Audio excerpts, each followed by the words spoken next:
Boa noite, pessoal. É, Primeiramente, é um prazer estar aqui falando com vocês. Vocês já estão até acostumados a me ver, né, nas aulas. Só um segundo.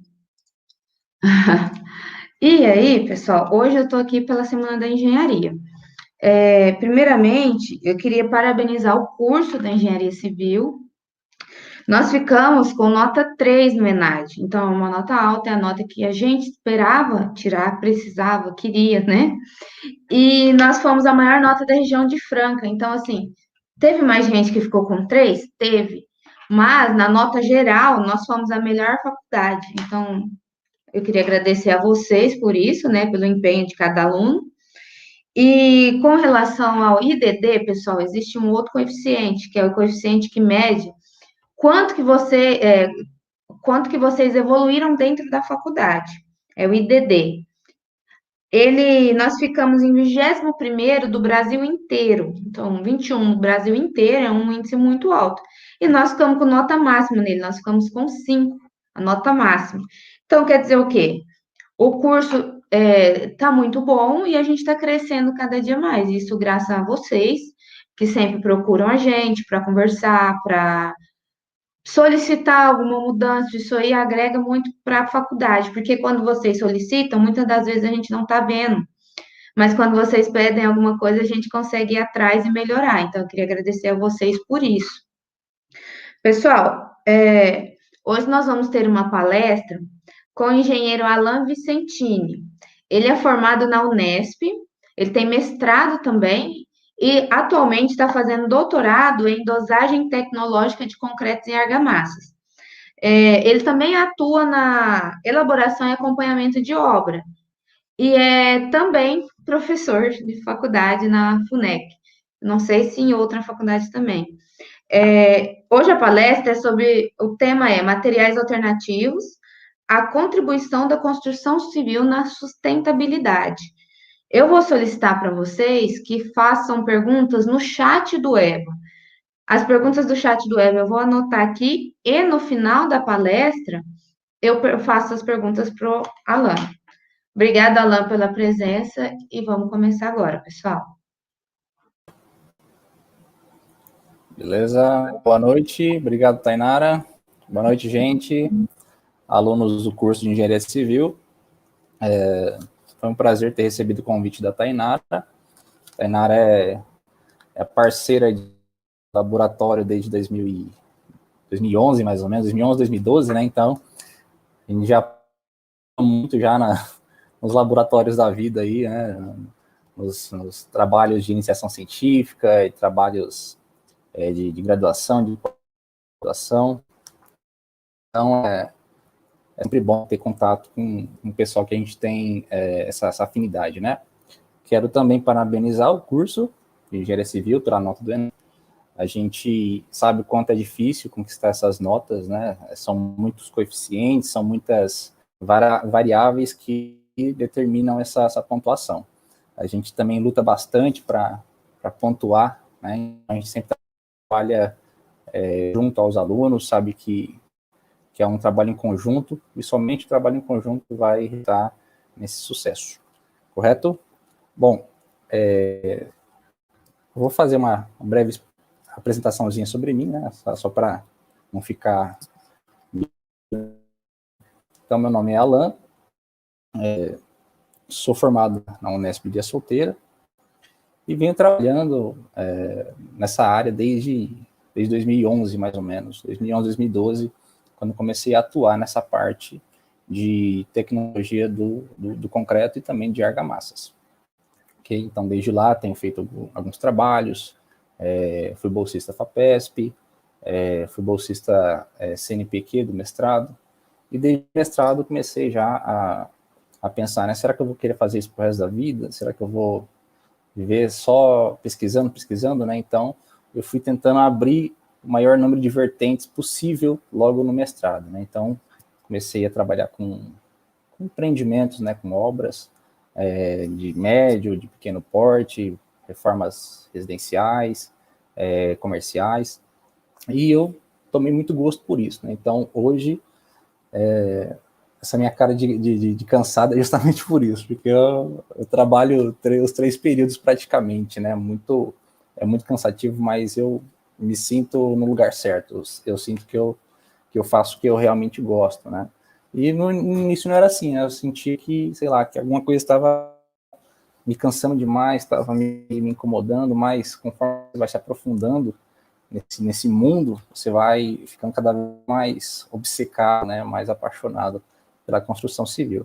Então, para quem está se formando, para quem está aí em dúvida sobre o que fazer, a sugestão que eu dou é sempre pensar em um tipo de empreendimento. Né? Não que você não pode ser um funcionário de uma empresa de cálculo estrutural, uma empresa de uma construtora, né? Mas eu sempre me vi assim, eu não quero ser o dono de uma empresa gigante, mas eu também não quero ter sempre aquele meu chefe que vai ficar me incomodando, né, tal. Então, essa foi a mentalidade que eu tive e hoje eu sou, assim, me sinto realizado, né? Lógico que tem muito caminho pela frente, mas a ideia é sempre estar atuando nos 2 laços, né? Como nas aulas, como a Tainara falou, e também na parte de construção. Bom, eu vou compartilhar minha tela com vocês, pessoal. Deixa eu ver aqui, onde é que ela está.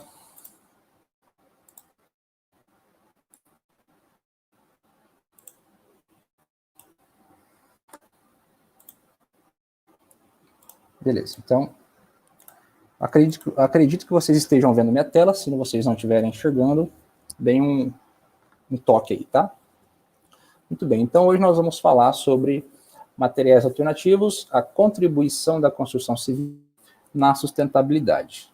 Quero agradecer a equipe, né, de professores docentes que me convidou para poder fazer parte da semana, da 6ª semana da Engenharia Civil da Fundação Educacional de Ituverava. Ok? Bom, hoje vocês conseguem me encontrar pelo Instagram, pelo Facebook, né, pelo LinkedIn, né, para saber aí um pouco do que a gente anda fazendo pelo mundo, né? Eu comecei a atuar como engenheiro civil lá em 2015, mais ou menos, né? Pela Unesp e trabalho com o Grupo MAC. O Grupo MAC se chama, na verdade, Materiais Alternativos de Construção. Tá? Então, eu sou hoje professor do Unifunec, o Centro Universitário de Santa Fé do Sul, que é uma instituição pública, fundada pelo município. Sou professor das Faculdades Integradas Rui Barbosa, de Andradina, e trabalho com acompanhamento, execução de obras na cidade de Ilha Solteira, na região, né, Pereira Barreto, Santa Fé do Sul, Sul de Menúcio, essas regiões aqui do entorno. Muito bem, então hoje nós vamos falar sobre sustentabilidade. Pessoal, se por acaso a minha imagem frisar, dar uma travadinha, vocês podem pedir aí para, se a Tainara estiver acompanhando, pedir para voltar alguma explicação. Como eu falei para ela, eu estou sem a internet cabeada aqui, então pode ser que venha a ter uma falha. Então eu posso voltar alguns trechos anteriores, caso haja esse problema, tá? Então, quando nós falamos sobre a sustentabilidade, nós temos que pensar de que maneira essa sustentabilidade ela pode ser inserida no nosso cotidiano. Né? De que maneira eu posso enxergar isso na construção civil? Nós podemos pensar, de primeiro modo, que a sustentabilidade é uma coisa de um patamar muito elevado, ou seja, somente grandes empresas, grandes incorporadoras, grandes construtoras têm que pensar nessa sustentabilidade, o que é totalmente errado. Por quê? Porque a construção civil de pequeno porte é o que mais demanda materiais, o que mais demanda mão de obra, ok? Nós podemos estar aplicando a sustentabilidade nos processos construtivos de uma edificação, na aplicação de materiais, tecnologias de materiais de construção, gestão e planejamento de obras, iluminação, no geral, de um ambiente edificado, a economia, acessibilidade, consumo de água e cultura regional. Dentre outros aspectos, isso é o que nós chamamos, né, de ambiente sustentável na construção civil, tá? Ao invés da gente pensar que a sustentabilidade é um patamar elevado de um processo construtivo, nós temos que pensar o contrário, que ele tem que ser um fator médio. Desde pequenas empresas até grandes empresas precisam ter isso em mentalidade, né? Tem isso como escopo em uma obra, em um projeto. Sem essa mentalidade, a gente nunca vai conseguir dar o primeiro passo, né? Pensar que sempre é a empresa grande que tem que tomar essa iniciativa, quando é o contrário.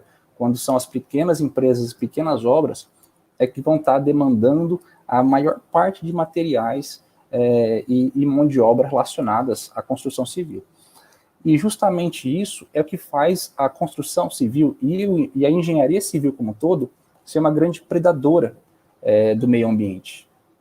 Você, por si só, sendo engenheiro civil, tendo essa profissão, obviamente é uma profissão muito, muito bela, muito importante, ela por si só, ela já é agressiva ao meio ambiente, é uma profissão predadora, né? É uma profissão vitalista, essa é a grande verdade.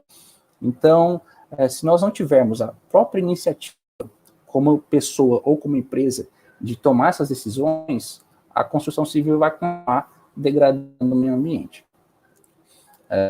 Então, desses passos anteriores que eu citei, eu vou pincelar alguns deles, né? Não dá para a gente falar sobre tudo isso.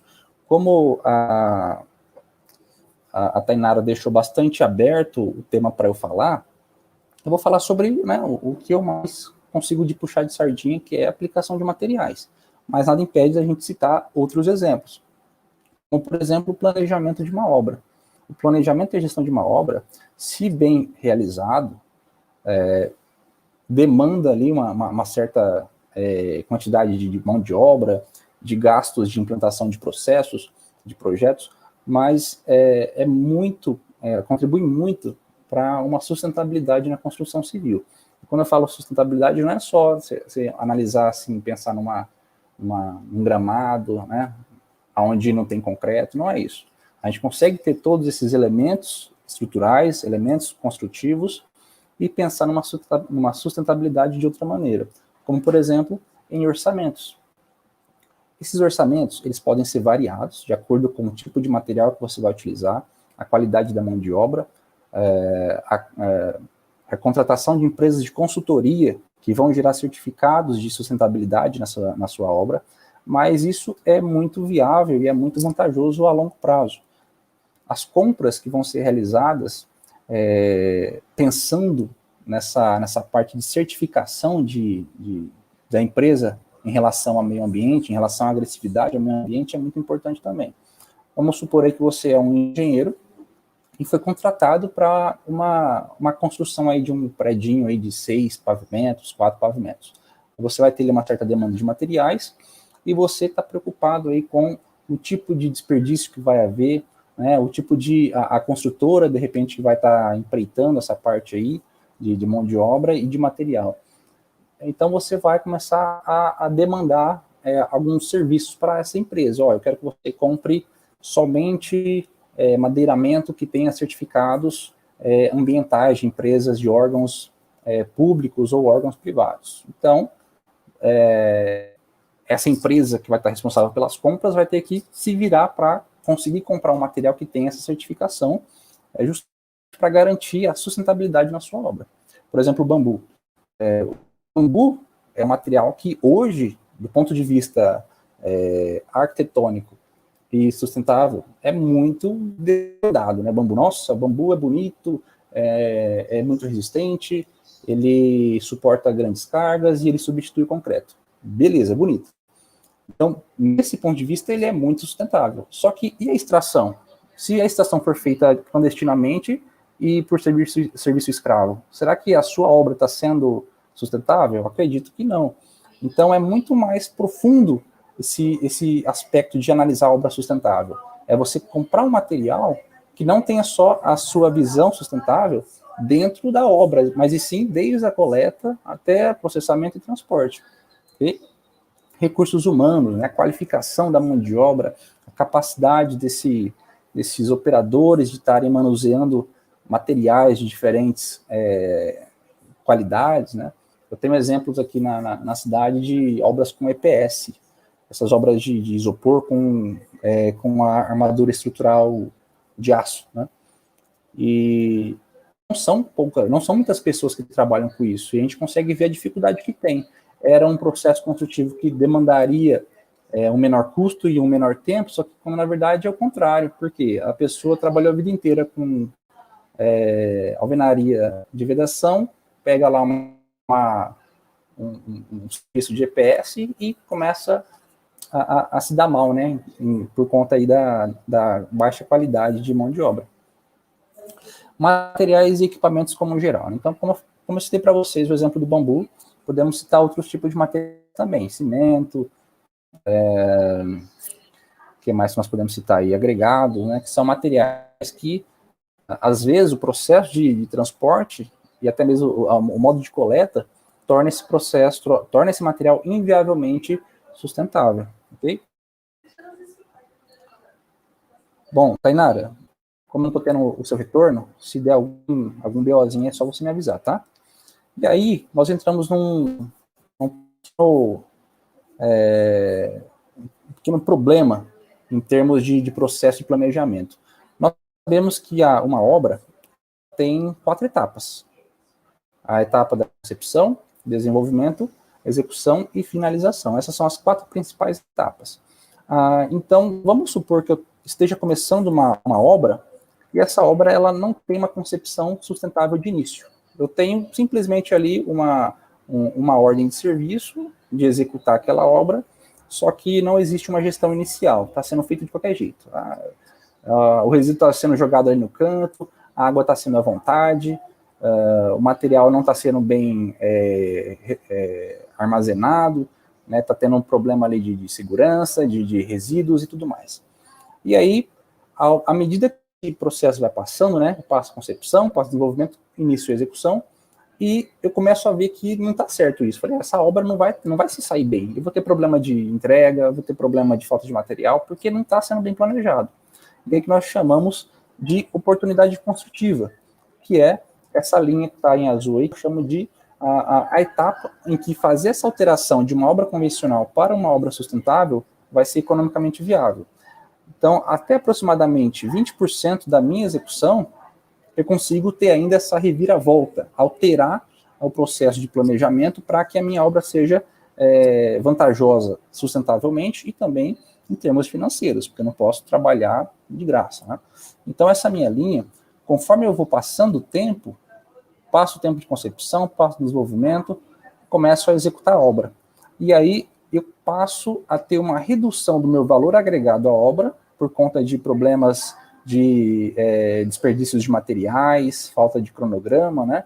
E aí eu passo desse ponto aqui, mais ou menos aí uns 30% da execução, em que se torna inviável fazer o processo de contorno, né, da minha obra sustentável, que seria esse meu custo da mudança. Ou seja, quanto mais cedo eu descobrir o ponto fraco da minha obra para torná-la sustentável, quanto mais cedo, mais barato eu vou gastar, né? Menos eu vou gastar para poder fazer esse meu processo de mudança. E quanto maior o tempo de mudança, mais eu vou ter esse gasto. Aí se torna inviável. Esse ponto é o ponto decisivo, né? Um ponto ali onde o custo vai ser, basicamente, vai pagar o valor agregado. Então, às vezes, não compensa fazer essa alteração. Tá? Continuando, então, sobre planejamento, se eu fizer um planejamento de modo a ter uma obra sustentável, eu ganho conhecimento sobre essa minha obra, eu estudei sobre ela, eu sei passo a passo dessa minha execução, sei o diagrama de rede, sei o cronograma, sei o material que eu vou precisar comprar, eu sei se vai haver desperdício e aonde eu vou utilizar esse material, vou ter agilidade na tomada de decisões, uma padronização, e isso me garante a competitividade. Obviamente que com a competitividade, nós estamos falando de qualidade de prestação de serviço. Então, eu vou ter ali ganhos em termos de publicidade, em termos de nome da empresa, até mesmo o nome da pessoa física, ok? Outro exemplo aqui de sustentabilidade na construção civil. são os processos construtivos. O processo construtivo que a gente mais conhece é o artesanal de alvenaria de vedação. Mas nós temos outros modelos, como, por exemplo, alvenaria estrutural, drywall, que mais aí? Estruturas de aço, EPS, né? E aí eu preciso buscar empresas que trabalhem com certificação, ou seja, as construtoras que trabalham com o EPD, que é esse Environmental Product Declaration, né? Ou seja, é uma declaração de um produto ambiental. A empresa ela vai passar por consultoria, ela vai passar por processos de análise, né, de alterações do processo construtivo, alterações de hierarquia, né, em termos de execução, e aí essa empresa ela é certificada ambientalmente para poder construir. Não só a empresa, mas também posso citar aí cimento, né, posso citar uma madeireira, que trabalha com matérias-primas que vão estar demandando essa necessidade para garantir a qualidade do serviço e também a legalidade ambiental. Pré-fabricados. Eu acho que... eu acho não, na verdade é uma concepção que vem de muito tempo já. Quanto mais pré-fabricado você tem na obra, menos desperdício você vai ter e menos água você vai gastar. Isso aí é sempre essa ideia. Você sempre tem ali, no uso de concreto pré-moldado, no uso de concreto protendido, de armaduras de estruturas de aço, você tem um menor gasto com produção de concreto e outros materiais também, né? A norma de desempenho, que é a 15.575, essa norma, ela vem sendo aí sempre atualizada, e ela é muito importante na concepção e também no planejamento da obra, né? Então, você tendo essa norma de desempenho de acordo, o seu processo construtivo e o seu planejamento de acordo com a norma de desempenho, você tem aí uma ferramenta a mais, né? Está um passo a mais ali da legalidade ambiental. Aí ela vai falar sobre acessibilidade, vai falar sobre iluminação, ambiente iluminado, ok? Tainara, o som ambiente na minha região está muito alto? Está dando para me ouvir bem? Está dando para ouvir? Se estiver muito alto aqui, você me fala, tá? Às vezes eu estou aqui na sala de coordenação, às vezes atrapalha. E o aproveitamento de materiais. Quando eu falo de aproveitamento de materiais, eu falo sobre britagem de cerâmica, britagem de peças de concreto, reutilização de peças de madeira, né, para fazer ali um de britagem, fazer um aterro, fazer um pavimento, né, um pré-moldado, alguns pavers, para utilizar na própria obra. Então, você pode fazer compostagem. Compostagem também é um processo interessante que tem sido feito. Hortas na própria obra. Então, em canteiros aí de grande porte, existe uma horta no canteiro, e aí quando sobra água, quando tem material ali que está sobrando, eles lançam nessa horta, e o próprio operário ele pode levar alface, pode levar cenoura para casa, né, do próprio canteiro. A compostagem é feita também nas obras para a produção de humus. Então, o cara comeu a banana, jogou a casca, pegou a maçã e jogou lá o resto, e aí esse material vai sendo decomposto para que seja utilizado aí para diversas finalidades como matéria orgânica, ok? Então, quais são as vantagens, né, de eu trabalhar com uma construtora que tem a certificação e que possibilite aí uma visão ambiental do meu processo construtivo?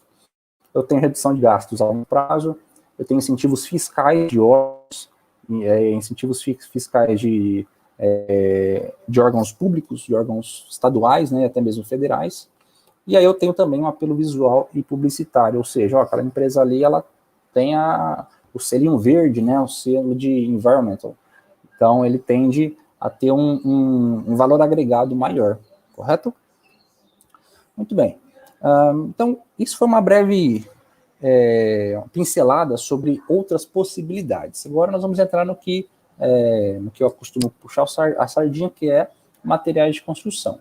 Então, a pergunta é, o que torna a construção civil uma atividade predadora do meio ambiente? Como eu falei para vocês, né, a concepção de engenharia já torna ela, por si só, uma profissão, ali, um setor que degrada o meio ambiente. Né?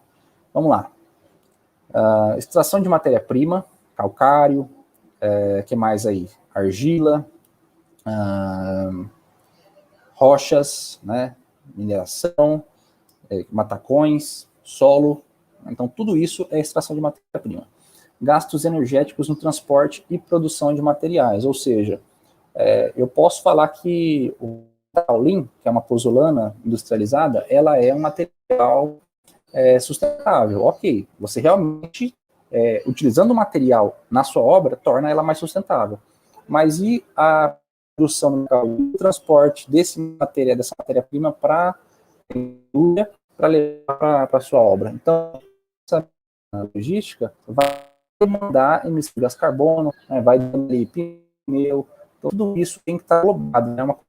É uma equação muito grande, muitas variáveis que a gente tem que analisar. Então, isso em gastos, né? Emissão de poluentes durante a produção e transporte. Também incluso aí nessa parte né? CO2 principalmente, tanto no transporte quanto na produção. O cimento, por exemplo, é um material que ele é calcinado, o clinker ele é calcinado a 1450 graus. Isso aí dá aproximadamente a relação 1:1. Quer dizer que para cada 1 quilo de cimento produzido, eu estou uma tonelada de CO2. Né? Então, o quanto eu produzo cimento, quanto eu sei de CO2 na atmosfera. É uma coisa muito assustadora. Condições de trabalho e desrespeito ao ser humano e ao meio ambiente. É o caso de trabalhos escravos. Você vai lá, fala, minha casa é bonita, toda de bambu, olha só essa coisa torta, né, toda pendurada, isso aqui é cultura, é lindo. Aí o cara metendo a enxada lá, metendo o facão para arrancar o bambu, ninguém vê. Isso para que ela para inglês ver, né? Essas coisas aí. Muito bem, falando sobre poluição na produção de cimento, temos aí o processo de calcinação do clinker. Então, nós temos uma prima que é carbonato de cálcio, né, o CaCO3, desse material, e aí ele vai virar óxido de cálcio e CO2. Né? O CO2 ele é gasoso e vai embora, né? Então, o material aí, ele vai fundir a 1050 graus, e é nesse de temperatura você vai ter a demanda de gás carbônico.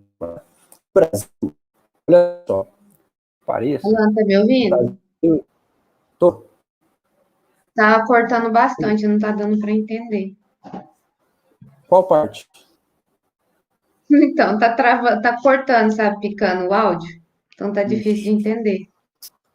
Desde que hora tá assim, Tainara? Faz uns 3 minutos que tá difícil. Vixe. Que tá picando, entendeu? Entendi. Se quer que eu procure, eu posso procurar um outro lugar para apresentar. Se você quiser pausar e eu volto daqui uns 2 minutinhos, o que você acha? Pode ser, pode ser. Pode ser, se estiver travando ainda, fica complicado, né? Eu procuro um que é mais fora ali do redor. Então, daqui uns 2 minutos eu volto, pode ser? Pode ser, tranquilo. Beleza.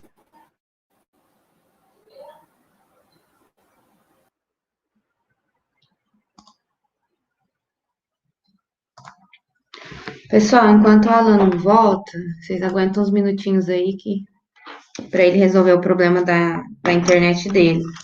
Eu havia comentado no início, eu acho que vocês não viram, que a faculdade foi muito bem no ENAD. Vocês ficaram com nota 3 no ENAD. A nota 3 é uma nota boa, significa que o curso é bom. Foi a melhor nota da região de Franca, a nossa nota do ENAD. Então, a gente foi muito bem. Isso graças a vocês que se empenham, que perguntam, que solicitam melhoras no curso, isso agrega em muito. Então, eu peço para vocês continuarem assim, estudando e auxiliando a gente a melhorar, a buscar mais. Isso aí faz com que o curso cresça. Outra coisa, nós ficamos em 21º no IDD. O que é o IDD? É o índice que mostra o desenvolvimento ao longo do curso no aluno. Quer dizer o quê?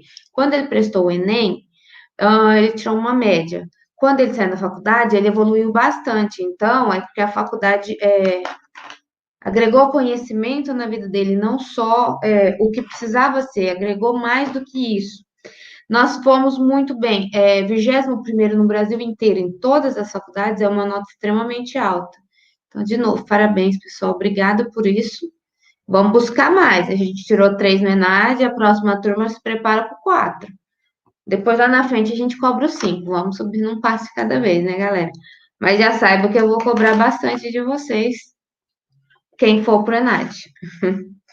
Pessoal, vamos dar só uns minutinhos pro Alan voltar. A internet dele tá meio ruim lá.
O pessoal que está perguntando aí, as notas do ENAD, você consegue ver lá no. Ai, gente. Ministério da Educação. Coloca nota ENAD no Google, nota ENAD 2019, que é a turma do ano passado. E do IDD, vocês conseguem visualizar por lá. Aí vocês vão ver. Vocês conseguem visualizar pela faculdade, tem um relatório geral, tem por região, tem vários tipos lá. Vocês conseguem ver tudo, como que foi, a média do Brasil, a média da faculdade, certinho, por curso, tudo super bem detalhado, os Estamos de documentos. volta. Alan, Tá tá me ouvindo bem aí? aí? Tá... Acho que aqui tá melhor, né? Peguei uma sala, às vezes tá dando um pouquinho mais de eco, mas aqui parece que tá mais melhor. Tá me claro, né? ouvindo? Sim, 100% tá mais claro também. Ah, que bom. Vai lá. Beleza. Agora só me fala onde que eu parei, ficou mais fácil. Porque às Eu vezes vou travou um pouco antes, né? aí. Vamos ver aqui, deixa eu projetar para ver se está no lugar certo.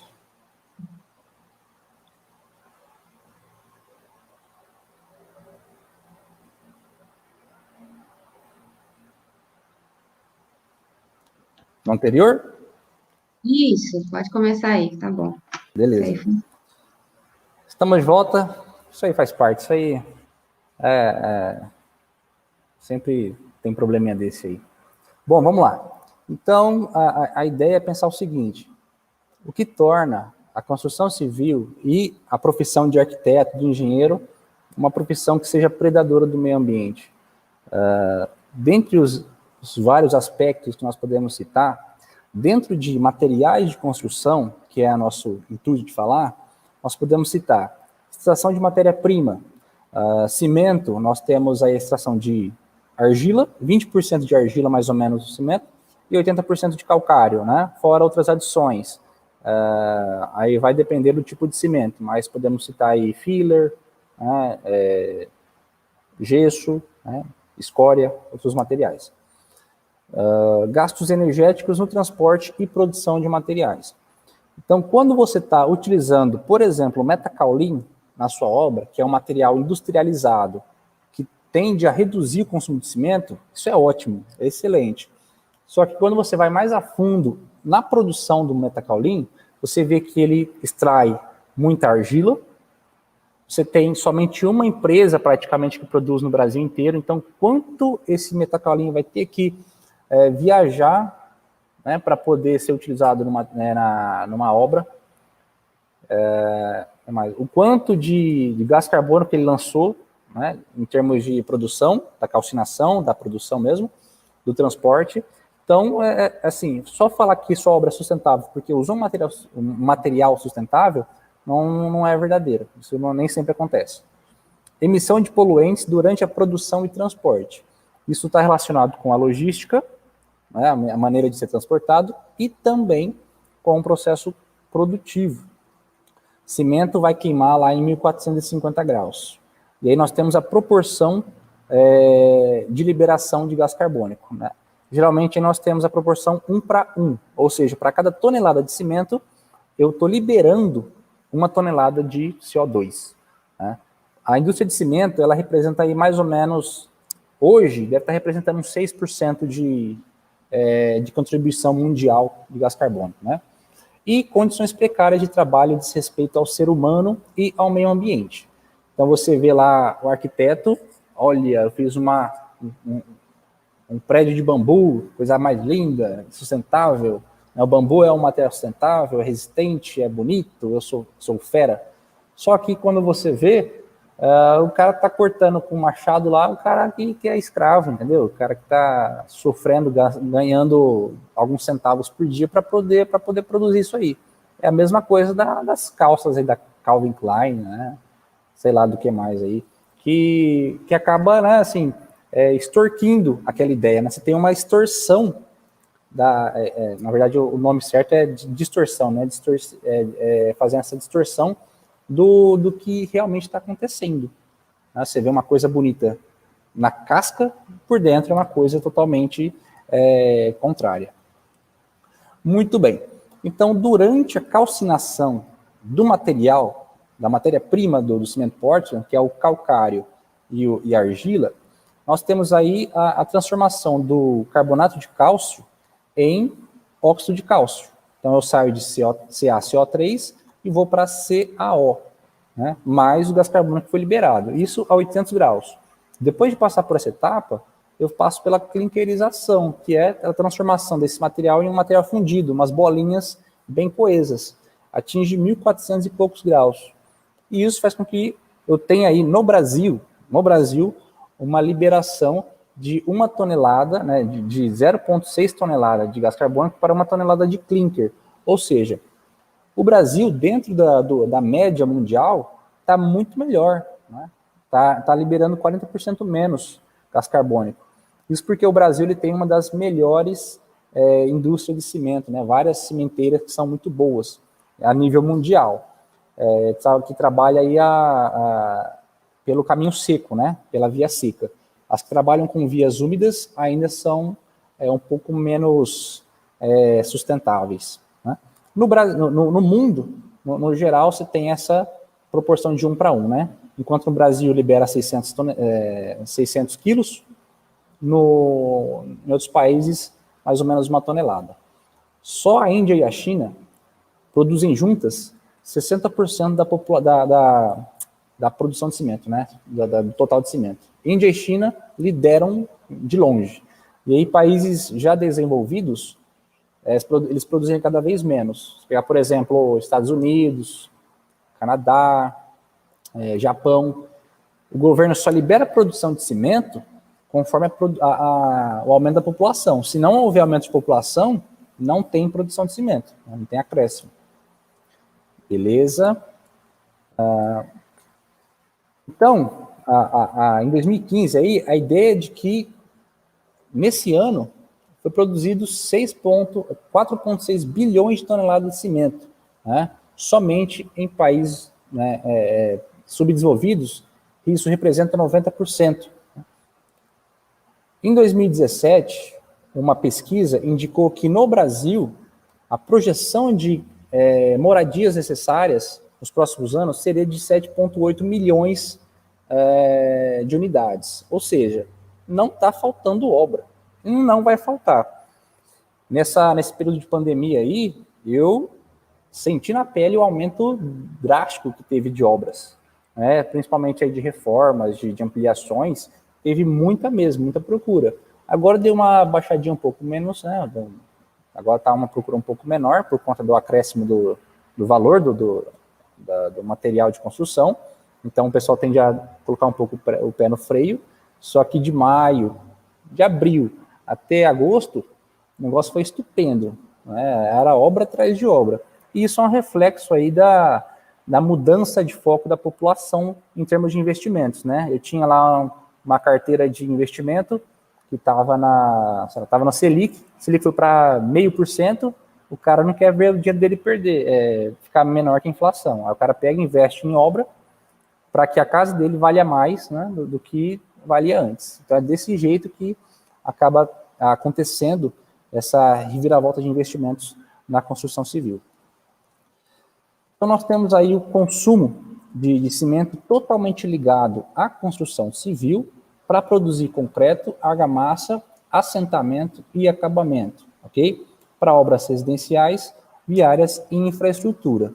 Então, o que eu tenho como principal motivação para usar o cimento, né, que seria um dos grandes vilões aí do meio ambiente?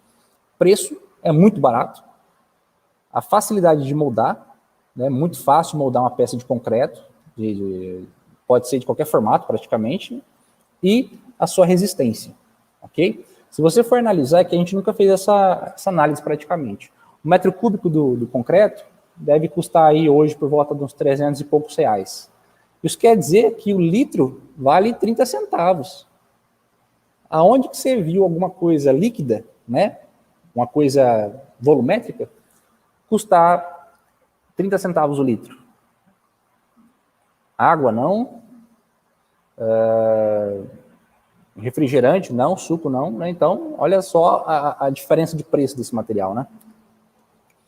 Só que o grande problema da produção de cimento, né, tá na pressão ambiental que a indústria vem sofrendo. Então a ideia é, eu consigo produzir um material barato, que é o cimento, que nesse caso resulta no concreto, só que o grande problema é que ele está acabando com o meio ambiente.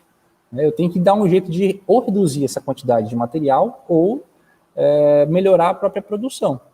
Então, eu tenho que analisar consumo de matéria-prima e poluição ambiental. São os principais aspectos que o engenheiro civil hoje precisa analisar para tomar as suas decisões, né, para tomar de decisão. O que eu vou estar fazendo na minha obra, ok? Isso como engenheiro, também como pesquisador, né? A ideia é o que a construção civil, o que o engenheiro civil pode fazer para mudar esse papel, né, para mudar esse perfil no setor de hoje. Uma das soluções é incorporar subprodutos industriais na produção do cimento. Ou seja, ao longo desse meu processo de produção, pode ser na via seca ou na via úmida, eu vou adicionar alguns materiais, como, por exemplo, sílica ativa, cinza volante, escória de alto forno e metacaulin. São algumas das opções que eu posso estar utilizando. Por exemplo, a sílica ativa e o metacaulin, eu consigo comprar ele já em larga escala. São materiais que não são necessariamente subprodutos industriais, mas eles são produzidos e elaborados com uma redução nos impactos ambientais que estaria fazendo aquela mesma quantidade de material se fosse cimento. Okay? Então eu tiro ali uma quantidade, por exemplo, tiro 10% de cimento e coloco 10% de outro material. E esses 10% representam agressões diferentes ao meio ambiente. Pode ser, sei lá, 10% a menos, 50% a menos do que no cimento. Correto? Esses materiais nós chamamos de pozolanas. Tá? Então, esse material ele é estudado desde 95, mais ou menos. O primeiro estudo disso aí veio lá de 92, ok? Que é material pozolânico. Esse é o principal material estudado até hoje em pós-graduação, né? Mestrado, doutorado, pós-doutorado. As faces estão voltadas para as pozolanas, porque você consegue substituir em grande parte o cimento e garantir a mesma resistência do material concreto do produto final, ok? Outra coisa interessante é que existem subprodutos da agroindústria que podem se tornar também essas pozolanas, tá? Então vejam só, eu posso estar utilizando cinzas ativadas. O que é uma cinza ativada? é um material que podia ser uma folha, podia ser um bagaço, podia ser um talo, que depois de ser queimado, esse material fica reativo, fica parecendo ali um cimento, né? Um material cimentante com uma certa reatividade, pode ser menor ou semelhante ao do cimento convencional. Então, nós temos como exemplos, já estudados na Unesp de Ilha Solteira, nas universidades estaduais, federais, isso é muito já difundido. Folha de bambu, folha de cana-de-açúcar, bagaço de cana-de-açúcar, cinza de casca de arroz, todos esses materiais conseguem, após um processo de queima, que nós chamamos de calcinação, virar uma cinza. E essa cinza vai ser tão reativa quanto um cimento industrializado. Tá? Então, eu vou estar reutilizando esses materiais. Bom, não são resíduos da construção civil, são resíduos de serviços da agroindústria. Ok, só que eu estou reduzindo a quantidade de cimento que eu posso estar utilizando, correto? Então, eu vou estar reduzindo aí problemas causados devido ao descarte inadequado desse material. Né? Existem algumas pesquisas aí que usam como adubo essa cinza, só que não dá certo, esse material aí não é orgânico. Toda a parte orgânica ela vai embora com a queima. Então fica ali aquele material que pode ser inerte, ele pode ser inofensivo de maneira atômica, né, em termos de partículas, mas ele pode conter algum material que vai ser nocivo ao ambiente, né? Se poluir, por exemplo, aí um lençol freático ou alguma coisa do gênero. Então, a ideia é utilizar esse material na construção civil, porque eu sei que lá, ele calcinado, queimado na temperatura correta, ele vai virar um material muito próximo ao concreto convencional. Vai ter uma coloração diferente, vai ter uma composição diferente, mas o resultado final é bem parecido em termos de capacidade mecânica. A pergunta é, o que é pozolana? Né? Apresentei para vocês o principal objeto de estudos ao longo dos anos, tanto por mim quanto por outros pesquisadores aí de outros países, de outras regiões do Brasil. Esse material ele é definido, segundo a norma europeia, como material de composição silicosa ou sílico-aluminosa, que quando finamente moído em presença de hidróxido de cálcio, o hidróxido de cálcio é a cal, né? Cal hidratada que nós chamamos, CaOH2, aquele mesmo material que a gente compra em lojas de materiais de construção. Quando combinado com hidróxido de cálcio em meio aquoso, forma compostos hidratados de silicato e aluminato de cálcio. Para quem ainda não entrou na parte de materiais de construção, vai ver que a principal composição que dá resistência ao cimento, ao concreto, são os silicatos e aluminatos de cálcio. Sem esses materiais, o seu concreto vira uma farofa.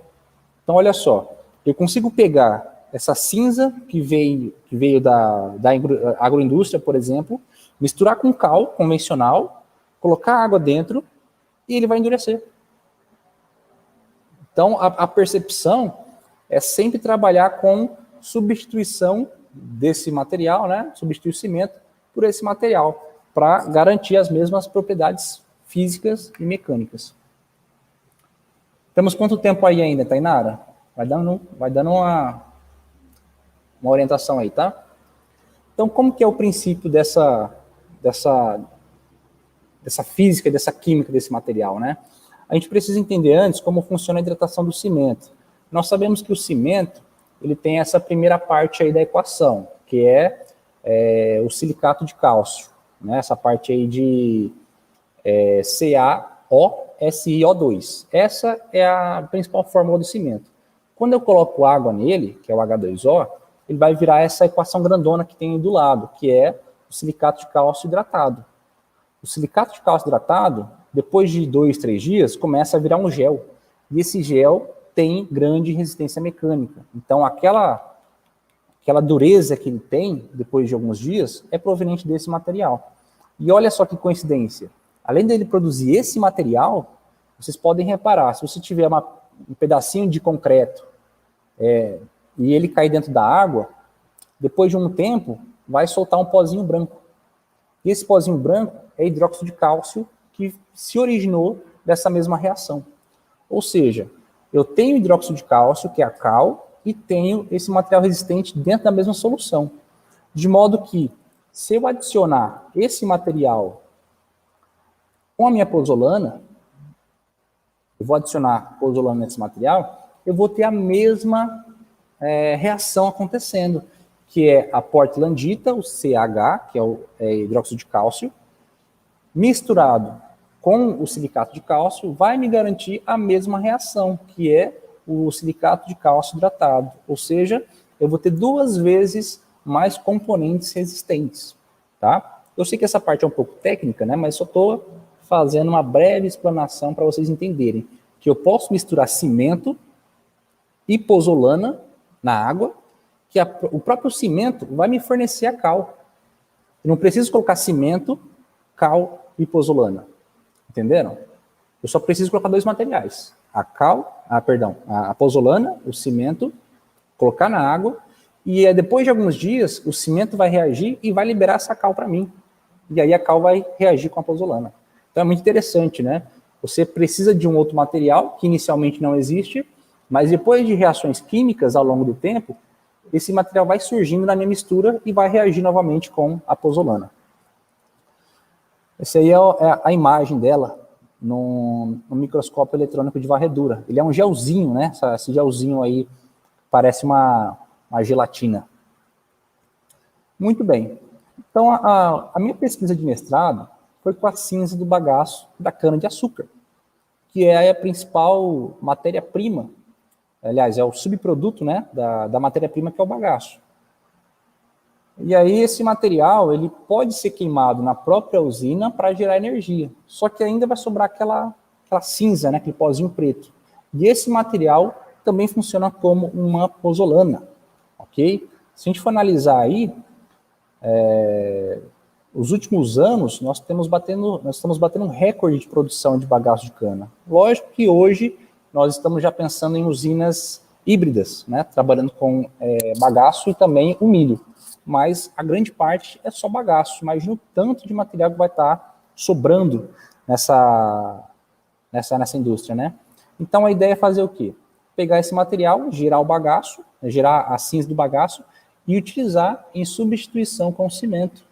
Ou seja, eu consigo ter uma gestão de materiais em 2 setores, na construção civil e também na agroindústria, ok?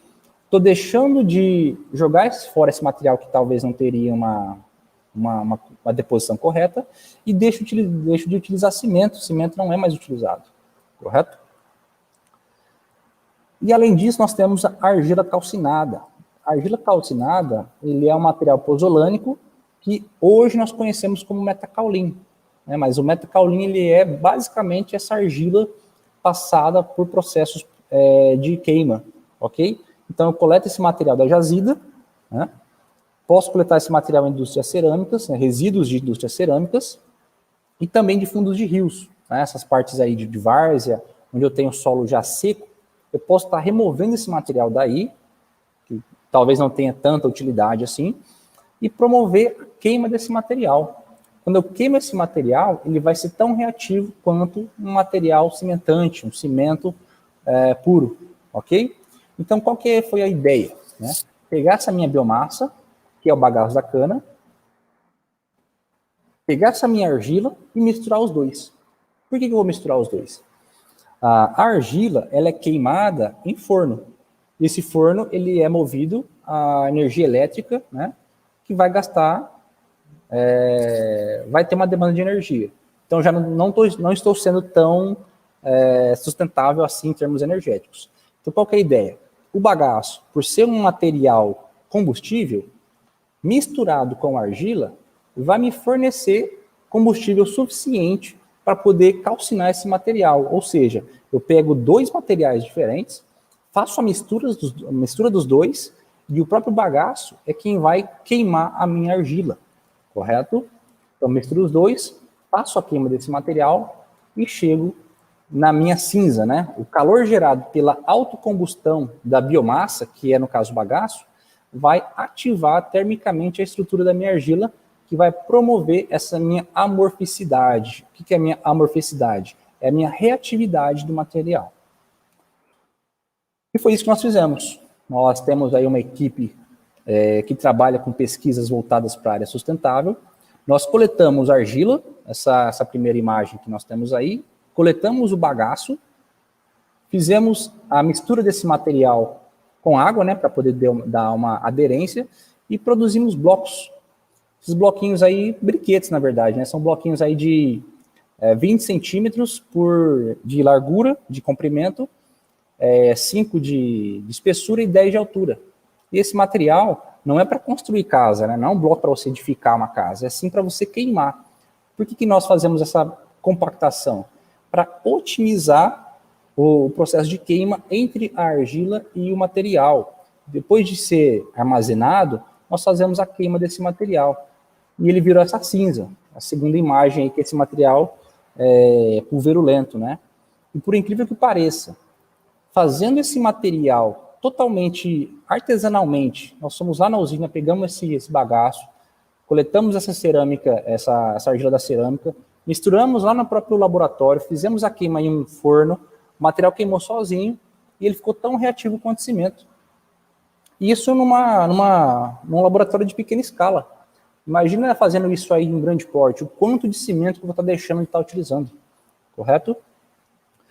Então, basicamente, nós seguimos o que foi indicado pelo Martirena lá em 1999. Nós colocamos biomassa, que é no caso, é o bagaço, a argila e água. Fizemos o bloco, levamos para o forno e queimamos esse material. Tá? Esse Martirena é um pesquisador cubano e ele foi um dos grandes pais da sustentabilidade na construção civil. Né? Até hoje ele anda pesquisando bastante sobre isso, né? De vez em quando eu mando e-mail para ele pedindo de material, novidade para ele lá.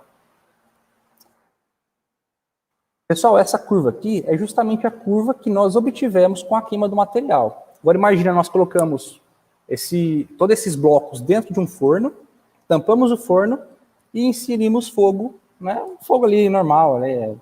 Um pequeno botijão de gás, só para começar o fogo. Depois de uns 5 minutinhos, tiramos o gás, e esse material queimou durante 7 horas. Ou seja, o bloco, misturado com argila e bagaço, queimou 7 horas. Isso gerou muita energia. Né? A energia não foi aproveitada, logicamente, mas essa geração de energia pode ser aproveitada em estudos futuros. Né? Transformação de energia térmica para elétrica, por exemplo. Né? É um dos grandes intuitos da pesquisa. Né?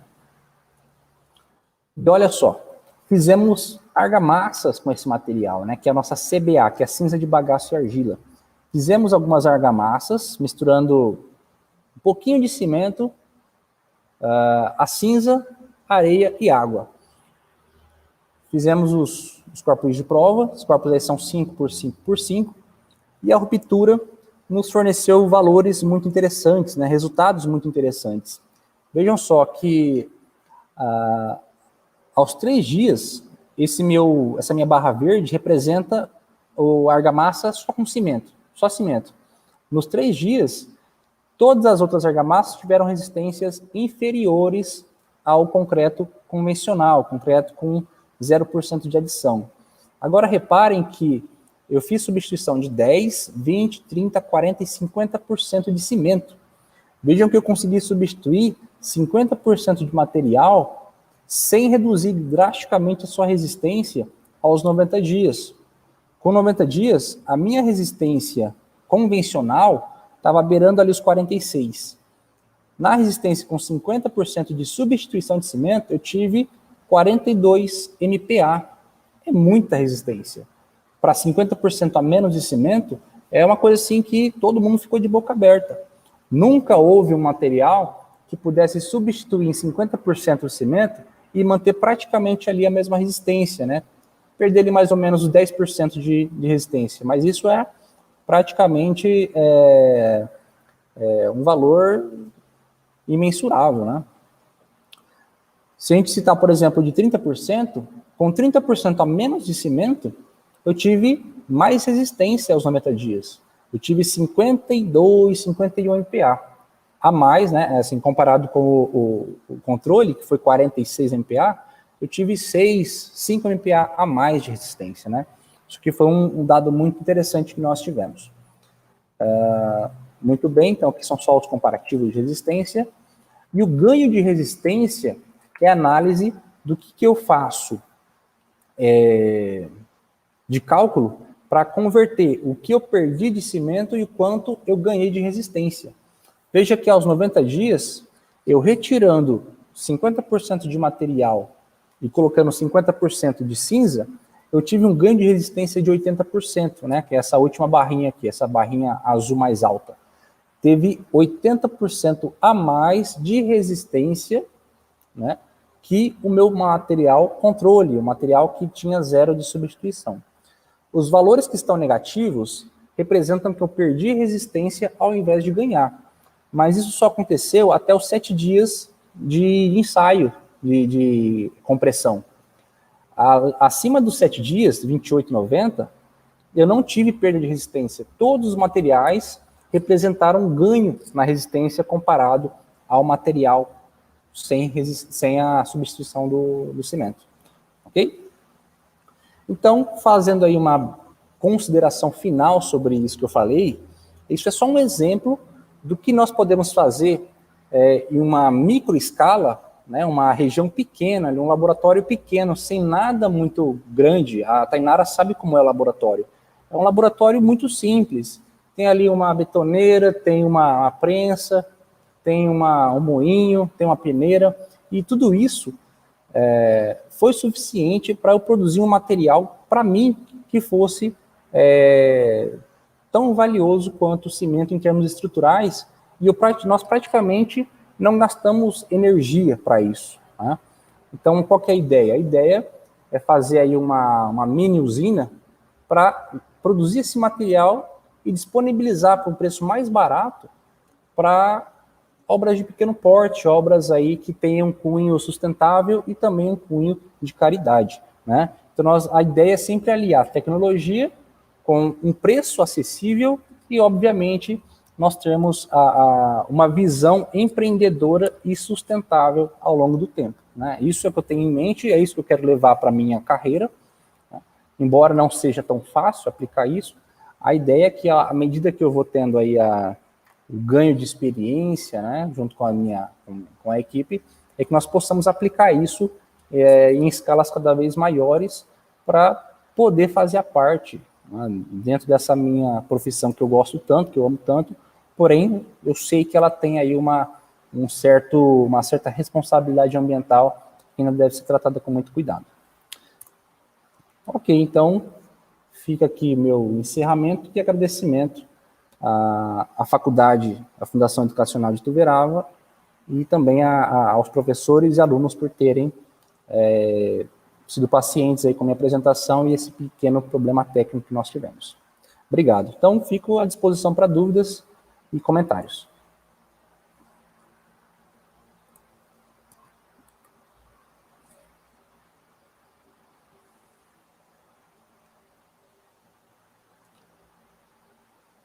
Tainara, acho que você está mutada. Agora foi. Queria te agradecer por poder disponibilizar um pouco do tempo que você tem para estar aqui com a gente. É de grande valor isso aí, principalmente para mim, que foi te pedir, te implorar, né? Para sobrar um tempinho para poder. Eu não sei nem contar quantos empregos você tem, e ainda assim você está aqui disponibilizando um pouco de tempo para nós. Eu tenho banda de rock ainda. Gente, além de tudo, o menino é engenheiro, é estudante, é professor e tem banda de rock, tipo. É só o metaleiro doido, só. Pessoal, o Alan é amigo meu da faculdade. Ele é um semestre mais novo que eu da faculdade, porém nós trabalhamos junto no laboratório, nos laboratórios. Então eu conheço tudo que ele está falando. E assim, quando ele fala produzir tijolos, parece uma coisa assim, super simples, pessoal, não é. Esse tijolo do Alan, eu acho que todo mundo passou pelo tijolo do Alan, todo mundo modou bloquinhos, fazia revezamento. Isso é verdade. Ele escala. Quem vai de manhã? Vai 4 pessoas, à tarde vai mais 4. Foi um processo demorado, então assim, quando ele fala, parece, nossa, a gente descobriu facilmente. Não. Quando vocês trabalham com pesquisa científica, requer um levantamento muito grande de dados, porque você não pode fazer três, fazer a média e falar que funciona. Então é interessante, parece fácil, mas é um trabalho constante, é demorado. Foi muito tempo de estudo para chegar numa coisa que hoje a gente sabe que é importante, que tem futuro. Né? Ele falou de abrir uma usina, é uma coisa que vai, promete, porque não tem. E a gente Tá nos sabe. planos aí. Então, é uma coisa que eu falaria para você investir. Existem algumas empresas, principalmente na Alemanha, que é pioneira em algumas coisas, no quesito de materiais não convencionais, mas ainda é muito pouco. Então, assim, Brasil eu não sei te falar nenhuma, eu não sei se você sabe. Tem a Metacaule do Brasil, é uma empresa de Jundiaí. E ela é uma usina, não conheci pessoalmente ainda, mas pelo que eu conheço e ouço falar, é uma usina de médio porte, não é uma coisa assim, porte de uma cimenteira, por exemplo. Tem um tamanho razoável, mas pelo porte de produção, é uma empresa pequena. Então a questão é atrelar o processo produtivo ao que é de interesse, né? Que é a obter um material que seja menos poluente em termos produtivos que o cimento. Correto. É bem interessante e necessário. Passou da hora do necessário faz tempo. Tem um aluno aqui, ó, Vitor Juazeiro. Algumas usinas de cana queimam bagaço para gerar a própria energia elétrica. A cinza que sobra dessa queima pode ser utilizada como aditivo? Esse material, no caso seria a adição, né? A adição é um material que vai ser utilizado, por causa da cinza. Já fizemos esse material, já produzimos esse material, uma argamassa, um concreto utilizando essa cinza, porém ela não é calcinada nas temperaturas mais favoráveis. Lá a temperatura ela não é controlada, então às vezes sobra matéria orgânica, vem um material mais preto e menos pulverulento. Essa queima que não é atingida com uma temperatura muito adequada, faz com que esse material seja pouco reativo, mas ele pode ser utilizado na substituição de, por exemplo, de areia, né? A exemplo, o pó de pedra. O pó de pedra também é um material semelhante a essa cinza do bagaço, que também pode ser utilizado. A diferença é que ele não é reativo, ele é como se fosse uma microareia. Eu consigo utilizar ele, mas não substituindo o cimento, e sim uma areia, um agregado, correto? Aí, qual que é a ideia? Se a usina gera a energia através dessa queima, o que falta para que ela garanta o controle dessa queima, para que seja contínuo o processo de geração e obtenha uma cinza reativa? Então, é questão da própria usina se adequar a esse processo de queima. Se ela adequar o processo de queima e atingir a temperatura correta, está feito. O resto é com a gente. Realmente. O legal é que você abrangeu todas as áreas, não só a laboratório, né, que seria a nossa. Você abrangeu tudo, mercado, como que precisa funcionar, não é só uma parte. Às vezes eu uso Metacaulim, mas o transporte, quanto que eu gastei? Isso aí é Justamente. coisa que passa às vezes percebida, é uma coisa que também causa problema. Gasto energético também, ninguém pensa nisso, mas é um problema. Então, essa área é muito ampla, né? Tem muita coisa para São adentrar. muitas cartas na mesa, né? Agora, se você falou, por exemplo, aí do gasto energético. O cimento, no Brasil, eu acho que 30% ou até menos é gasto com energia elétrica. Grande parte é com coque de petróleo, que é material combustível, né? Que aí é incinerado e gera energia. Então, no Brasil, é uma solução parcial e adequada, né? Por isso que o Brasil está nos principais países em termos de sustentabilidade na produção de cimento. Mas tem muita coisa ainda para ser trabalhada, né? Eu acho que nós ainda temos muito que. Tem muita pesquisa e pouca prática, né? Estuda muito, mas falta investimento. O difícil é mesmo assim a questão de patentialização, né? a utilização de patentes e iniciativa privada. Né? Se houvesse isso com mais rigor, é que não é interesse da empresa cimenteira, né? Ela não sei se tem alguém que é filho de dono de cimenteira, mas não é interesse deles deixar de produzir cimento. Então, fica nesse impasse. A questão é fazer, fazer a diferença no micro, né? Você pensando que você, como engenheiro, consegue fazer a diferença no micro, o resto, as empresas grandes, elas vão se adequando depois. Uma hora chega lá. Assim espero. A gente caminha para Mas vai. Existem regiões, que nem Goiânia mesmo, que a parte de construção é obrigada a diminuir, né, o impacto causado. Então, todas as construtoras acabam construindo parques, áreas verdes. Então, Goiânia é muito verde. É uma cidade gigante, né? Verde, parece cidade interior. Por quê? Porque tem muita construtora e todas elas construíram parques, então fica agradável. Ela diminui o impacto causado, mas ela não deixa de impactar mais do que melhorar, né, o ambiente. Ela diminui Sim, ela tampa de um lado e destampa do outro, né?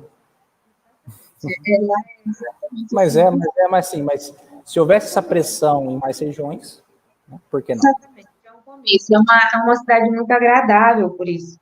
Tem muita árvore, muito parque para o pessoal fazer atividade física ao ar livre, tem muitos lagos artificiais, então você tem uma qualidade de vida maior. Então, isso é muito bom para a população mesmo. Eu acho que compensa, já é uma Com ajuda. certeza. A gente acaba passando essa concepção também para os orientados, né? Porque na graduação eu acabo fazendo atividades que são mais ou menos relacionadas com isso. O próprio orientado, ele sente esse interesse, sabendo assim, com que a gente trabalha, né, a nossa intenção.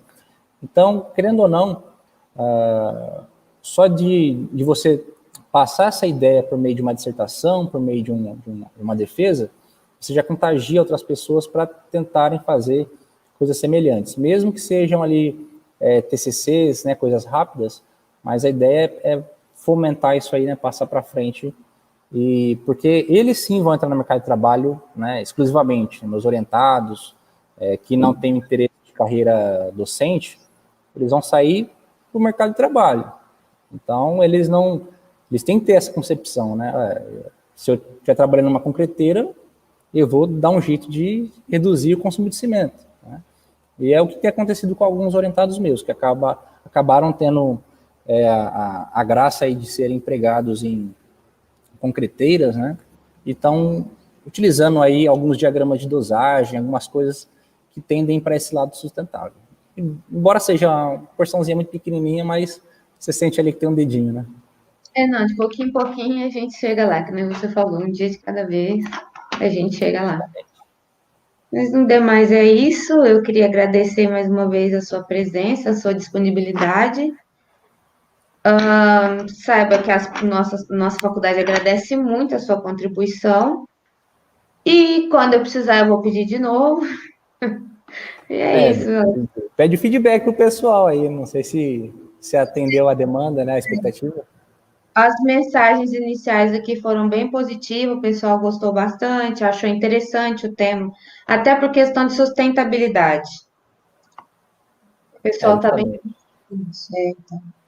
Bom, eu que agradeço o convite e também no que eu puder ajudar, né, não só nessa parte, mas também dos aspectos técnicos, né, em termos gerais aí, eu estou à disposição para atender. Muito obrigada, viu? Boa noite. Valeu. Tchau, gente. Obrigado. Boa noite.